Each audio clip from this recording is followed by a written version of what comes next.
Welcome to this morning, this afternoon, or this evening Zoom, wherever you're calling from or listening from. We appreciate you coming on a Zoom. You have David Motivator Farrell, you have Zoom Afanico on the line, and he's going to be talking to you about the 7 money milestones. And I'm going to be interjecting. This is just going to be a great introduction for you guys. And we're hoping that if you have questions, you get back with me or you get back with Zoo and we'll take care of you. So go ahead, Zoo, take it away. All right, thanks a lot, David, for having me on this Zoom. The biggest thing when we talk about achieving our financial goals, we have to ask ourselves, what are our goals? Is our goals our lifestyle? Is it our legacy? Is it family? Or is it future income? The reality is this: there's no perfect answer for this. So for myself, I'm gonna be totally transparent.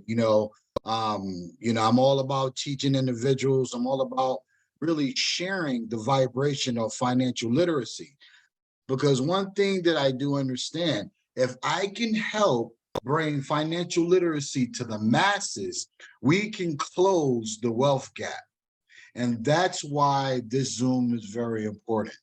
So for me, family and legacy is very important. So the reason why I say family and legacy is because I understand that the things that I do now, it's going to shape the future, right? It's going to shape my legacy. And because of that, I'm going to live a particular lifestyle. And because of that, I'm going to have future income set up. So, David, which one would stand out to you, man, that would be more prevalent than the other? For me, it's actually lifestyle, and now it would also be legacy. But lifestyle is something that I'm very into. I want to be able to have fun, live on my own terms, wake up when I want to wake up, drive the car I want to drive, travel when I want to travel. So the lifestyle is pretty good, and then also future income. I want to be able to take some of my future income and take from help my family. And I know after that, legacy would be important. I don't have any heirs to my throne as of yet, but I know legacy is something that's going to be important. And of course, family is always good. But if I were to go for the first one for me, it would definitely be lifestyle and having fun and living life on my own terms. No doubt. And that's very, very important. So how we do it, we teach this through the 7 money milestones. Because once you understand the 7 money milestones, it doesn't really matter which financial goal that you have, you'll be able to achieve it. So the first milestone is financial education. Now, when we talk about financial education, we're talking about putting yourself a position where you can become more financially literate so you could be in a position to be able to make better decisions with your finances. I let our clients know there's 3 people that everyone should have in their Rolodex. Number 1, a person should have a doctor, because if something was to happen to you, have someone that can either operate on you or give you a prescription. Number 2, everyone should have a lawyer. The reason why you should have a lawyer, because that lawyer is in a position where they can help you protect your assets as you grow them year after year. And the third important person is a financial professional, because as we clearly see, the fashion of money is changing every single day, right? It's always moving. So now, right now, you have Bitcoins, right? That's real popular. Crypto is real popular. As we clearly see, money's dealing with energy. So you have to get more financial literacy so you could be able to better flow through the vibration of money. And how we do it with the best-selling personal financial educational book, How Money Works. Stop being a sucker. See, this educational system is clearly designed to empower you with information so you're not a sucker no more, right? Because when they talk about ignorance, ignorance is just clearly you don't have no information. You don't have the information. But once you get the information, you are no longer ignorant. You are now have the information. And when you apply it, you'll be able to see things happen for your life. So our book, it teaches different elements and different concepts that can put you in a position where you can have the knowledge to be able to give to your family so y'all guys can flow. So the second money milestone is proper protection. Yes. Now, when we're talking about proper protection, we're talking about the protection against the loss of income and also the protection against the loss of savings. Because the reality is this: how is it for you to grow your income, but you don't have your life protected? And understand, when we're talking about protecting your life, we're talking about life insurance, right? Because we understand that life insurance is for the living. So if you have loved ones that you care about, your family and friends, or people that you care about very deeply, or different causes, you want to put yourself in a position where you can have things protected. And that's what we can help you at. Now, the third money milestone is emergency fund. Yes, emergency fund. Helping you create real habits so you can be in a position to be able to save anywhere between 3 to 6 months worth of income.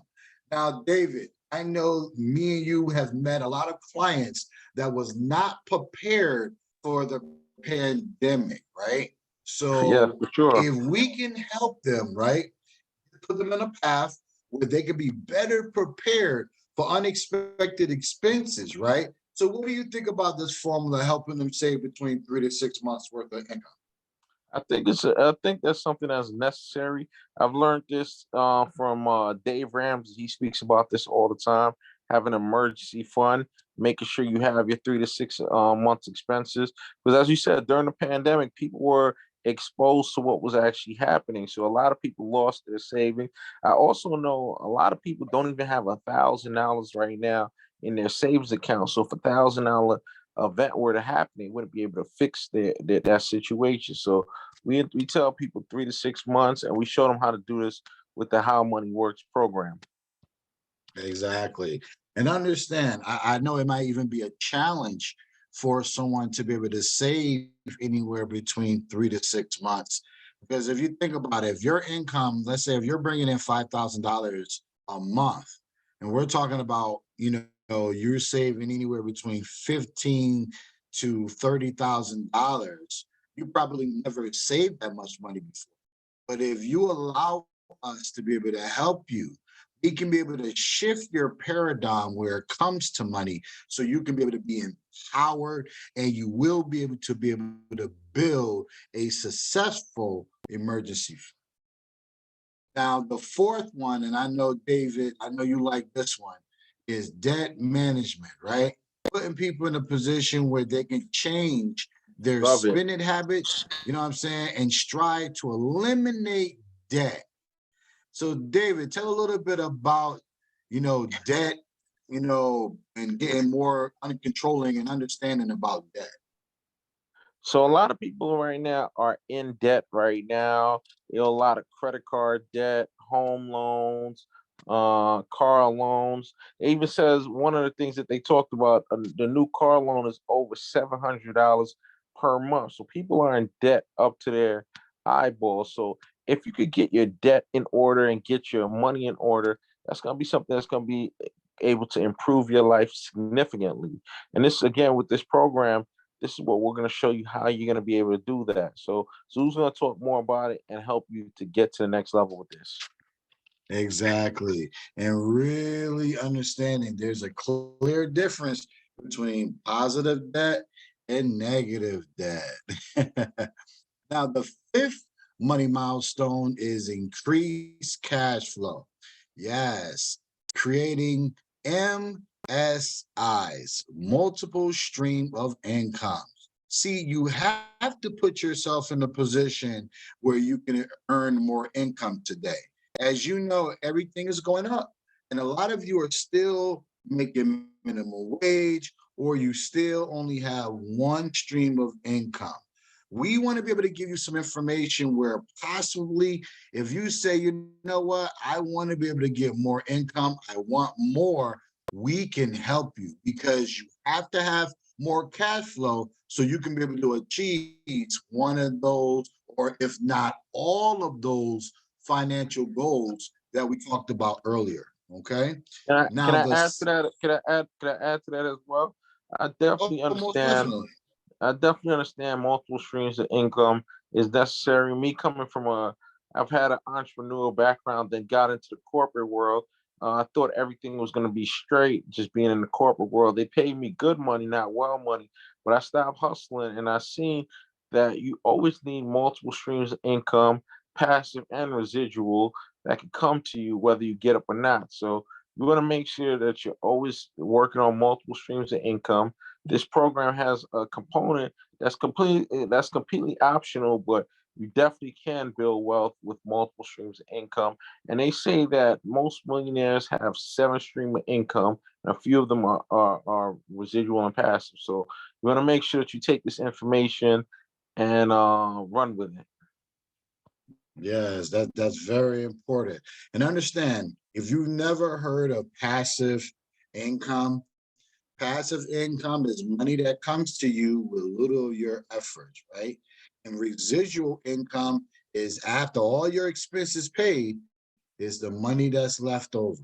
The goal is to be able to create more passive so you can have more residual. So the sixth money milestone is build wealth. So when we talk about building wealth, we're talking about avoiding the impact of taxes, losses, and inflation. So you can put yourself in a position where you can accumulate and grow more assets for the future. You know, David, more people need to know how to build wealth because a lot of people know how to make money, right? But there's a complete difference when we talk about making money and building wealth. What do you think about that? Yes, sorry, I was muted. Yes, I believe that building wealth is a big thing that hasn't been taught to us, and we gotta make it our priority to understand how to build wealth. Use the tax advantages that are in place for us to move forward and have success, and get the loopholes that we're seeing out there, and using things like life insurance, IULs, things like that to get you to help you build that wealth as well and use the components of that. So we teach that and we show people how to do that the right way. No doubt, no doubt. You know, the biggest thing is, David, man, times are changing right now. Social Security right now is not going to really be here. They're saying that possibly around 2030, there may not even be no more Social. And if you think about company pensions, yeah, that's a thing of the past. There's a lot of companies that do not offer company pension. So if you consciously think about it, the only thing that you can really bank on is your personal savings. That's why financial education is extremely important. So I want you to think about something. As you are going to the next level in life, we understand that wealth is based off of the money that you save, right? It's not so much the money that you make. So what I want you to think about, I want you to think about these three questions. How much money can you save? Where are you saving the money? And now that you know how much you're saving and you know why you're saving it, where do you want to put it? And we're going to talk about that in another presentation a little later. Okay. Now, have you ever heard of the rule of 72? Now, the rule of 72 is very simple. It tells you exactly how long it would take for your money to double. So, an example, if you take 72 and you divide it into a 1% interest rate, it would take 72 years for your money to double. Yo, David, you got 72 years to wait for your money to double? I'll be over 100 at that point. That definitely will have 72 years. So I want to learn how can I do it in half the time, a third of the time, or even sooner. No doubt. Well, as we see here, as the higher the interest rate, the shorter time that it would take for your money to double. So at 3%, it'll take 24 years. 6%, 12 years. 9%, 8 years. and 12% 6 years. So we have Zoe here, right? Zoe had got an inheritance of 10,000. Now, if Zoe was to leave this money in her account, by the time she turns 67, she has, let's say, a 1% interest rate. She will only have made $6,000. That means that she had $16,000. As you see here, if she had her money in a more higher interest rate account, she would have more doubles. So here at 6%, she has 4 doubles. At 9%, she got 6 doubles.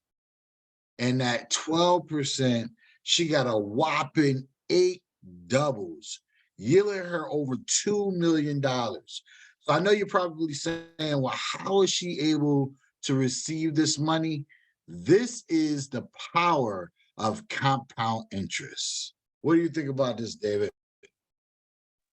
I think compound interest is amazing, but that 12% with all them doubles, 8 doubles, that's amazing. Just off of 10,000 alone, how much money you could have just doing that. I wish I had understood that when I was younger, and understanding it now and learning this now and going through it now. I'm excited about where we're going.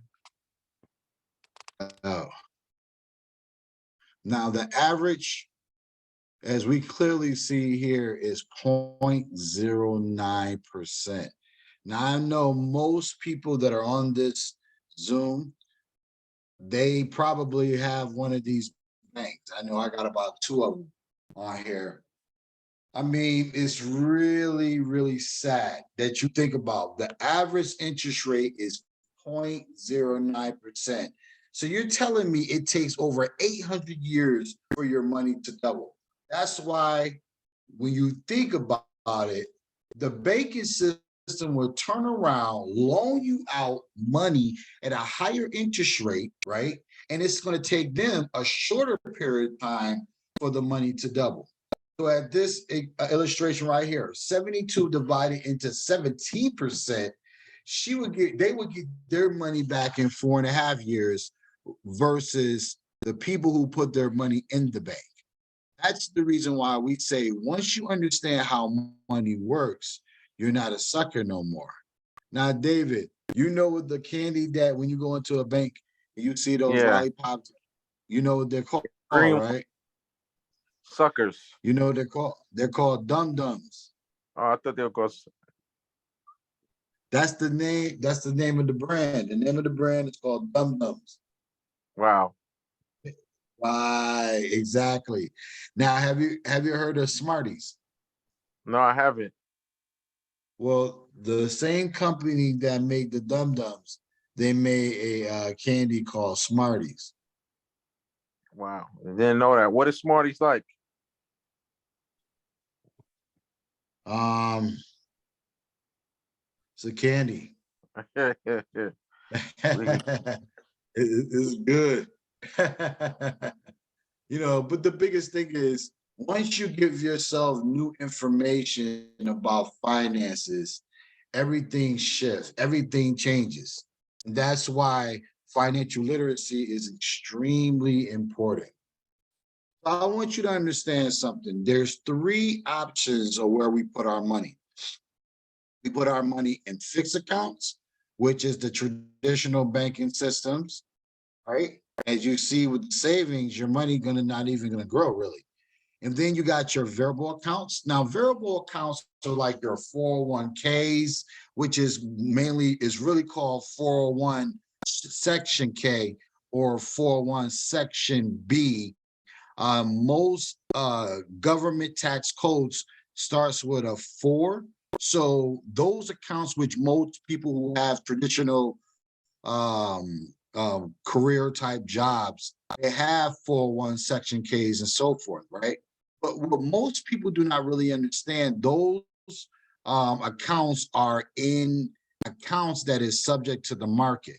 So that means that when the market is up, you'll benefit from it. When the market is down, you will lose from it. Also, too, traditional stocks, 401ks, different cryptos, that is a part of it. You have to understand variable account, you win some, you lose some. Now, an index account is an account that mirrors the stock market, but is not a part of the stock market. So for an example, let's say the market goes up. Let's say you got $10,000 in your variable account and you got $10,000 in your index account, right? Now, let's say the market goes up 20%. Everybody's happy. The variable account you made with an additional 2,000. So now you at 12,000. Index, you at 12,000 as well. So remember, it mirrors the stock market. But then let's say the market goes down 20%. Well, when it goes down 20%, the variable from 12,000, it goes down to what, like 9,600. But in the index, it has something that's called a floor that will lock your earnings in place at whatever year that you earn your profits. So an example, with the variable account, you at 9,600 because it went down 20%. But your index account is still at $12,000 because it's locked in place. So now let's say the market goes back up 20%. Well, the variable account is going to go up 20% from 9,600. And I think that's around 11,500, I believe. And then the index is going to start at 14,400. Excuse me, it's going to go up to 14,400. So think about that. If you had your money in your fixed account, it's not growing. If you had your money in a variable account, which most people put their money in variable accounts because they have 401 Section Ks or 401 Section Bs, or they're dabbling in the stock market or whatnot. But most people have never heard of an index. Those of you who are on the Zoom, you probably never heard of an index. My question to you, how would you like for your money to grow? What do you think about these three different options, David? I think that that index one where your money grows, whether the market goes up or down, that's the one of the smartest ones that you could be a part of. And I'd love to hear more about that as well. But it's definitely a wonderful opportunity for people who are very serious about growing their wealth. I'm going to tell everyone a little secret. The index account is the account that most wealthy and successful men and women, this is where they put their money before it can grow. This is where it's at. And yes, in order for you to get an index account, you have to talk to someone that is licensed. That's the reason why a lot of people have never heard of the index account. Now, you have to understand something. The biggest thing and the biggest impact to your growing your wealth is taxes. Now, when we talk about taxes, we're talking about tax now, tax later, and tax advantage.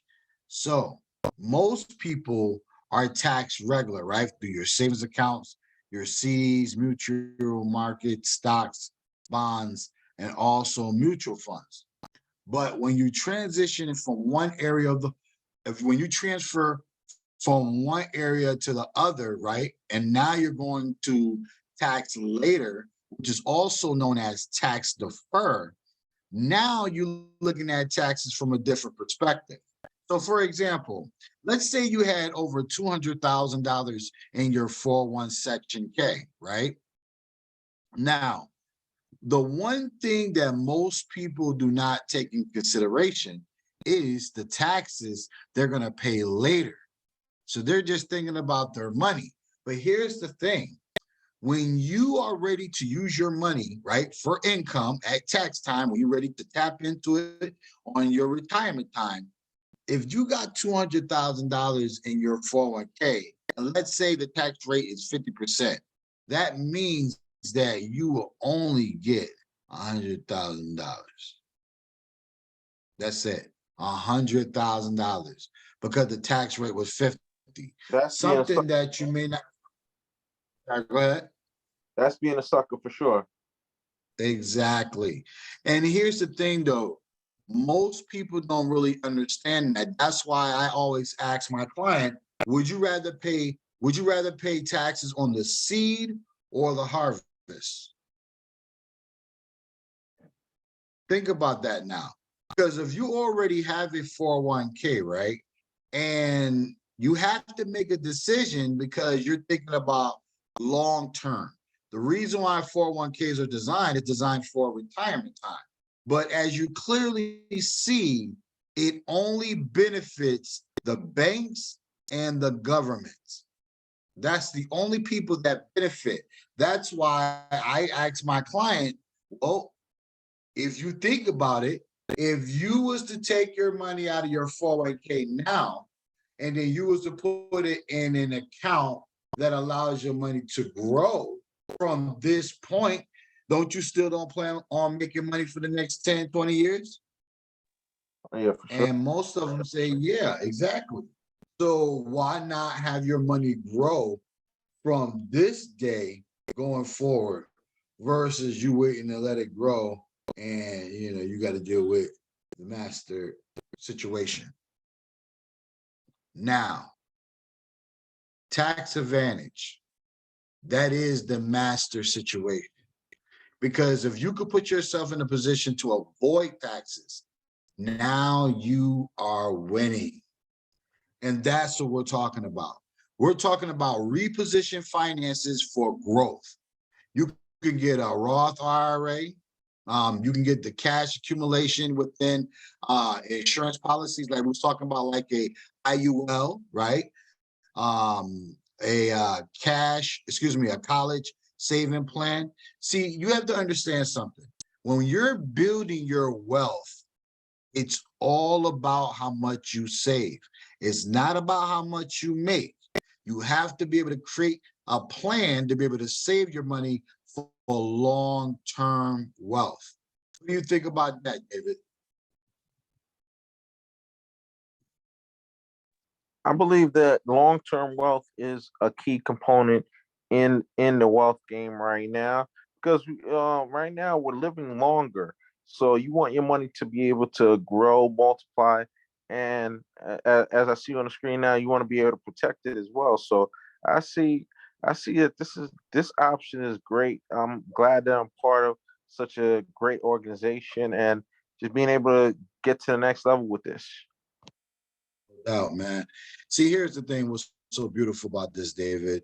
When we're teaching people about the 7 money milestones, we're repositioning their mindset on how they look at themselves and then how they look at money. Okay. That's why each milestone has its own assignment, right? So the seventh one is protect your wealth. When we're talking about protecting your wealth, we're talking about create a will so you can be able to guide and guard your legacy. Now, I don't even know. Did you know that Prince didn't even have a will? I did They, know that. You know, Chadwick Boseman didn't have a will, and he knew he was dying. yeah, you see what I'm saying? And Aretha Franklin, she didn't have a will either. And what's so unique about these scenarios is that all these individuals that we just named, they all were multimillionaires. They all had money. And that's to let you understand that you're never too rich to clearly understand how money works. Everybody needs to know how money works. And that's why what we do is essential. Okay. So I want you to think about something, right? I want you to write down what age do you want to retire? Because right now, if you think about the age that you was first able to get a job, right, until your retirement age. So what age is your retirement age? Think about that age, right? Now, my question to you is, how much income per month will you need to live off of to live the type of lifestyle that you will need, right? How many checks do you need? How many checks do you expect to come in the future? See, these are important questions because people are living a lot longer these days, right? So what we're going to do is we're going to figure out your financial independent number. Okay. Now, David, what age do you want to retire at? At this point, maybe about, I would say at about 55. I'm 38. I mean, I'm 38 right now, about to be 39. So about another 16, 17 years. You said 55? Yeah. Okay. So David wants to retire at 55. And so, like you said, that's 16 years from now. So, David, how much money do you think that you would need per month to live the type of lifestyle that you want to live at the age of 55? I would like to at least make $10,000 a month. Okay, 10,000 a month. So that's 10,000. Okay, and we're going to times that by 12, right? Because there's 12 months in a year. So that means that's 120,000 a year, right? And then you said that you want to retire at 55. So what we'll do is we'll say age 90, right? So we'll say 90 minus 55, that's 35 years. So that means if we take 120,000 times 35, what number do you get, David? Honestly, I didn't calculate it. You gotta let me know the calculations. I don't have it in front of me. Okay, I have no problem letting you know, my friend. Your financial independent number is 4.2 million. Wow, it's not. Yep. That is your FIN number, your financial independent number. So that basically means by the time you turn 55, you either gonna have to have that already accumulated, or you have a stream of revenue that's coming in, bringing in $10,000 or more per month by time of your retirement age. That's pretty cool, right? That's pretty cool, and I feel like it's doable as well. Oh, no doubt. It's very doable. So ask yourself the question, y'all, what is your financial independent number? Everyone should know, because here's the thing. Once you understand exactly what type of lifestyle that you want to live in the future, then you can properly go through these 7 money milestones, because this is the roadmap, right? This is a clear roadmap to financial security and independence. And that's why How Money Works is here. That's the reason why we go city to city, state to state, and we do these large Zooms, and we do different types of conference to educate people, to empower them with information to bring forth real change. So do you have anything to add with this, David? No, I just think this was informative. I feel like everybody that got on today's Zoom would have got a lot of great information. I say if you got this, if you got on the Zoom, got it from me, or you got it from anybody else, please get back to the person that introduced you to the information, and we could take it to the next level. Me and Zoo is here to help get you on a money milestone path.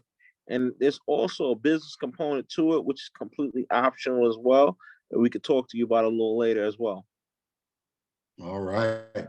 So again, we want to thank everybody for joining us on this 7 Money Milestone Zoom.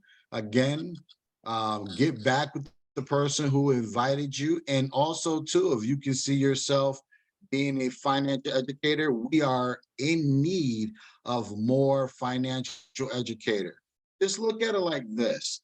The financial industry is $124 trillion industry, where retail is about 24 trillion and real estate is 34 trillion. So that lets you understand everything goes through money. So if you are interested in doing this full-time or part-time and you want to get more information, get back with the person who invited you to this Zoom. We thank you and we look forward to talking with you soon.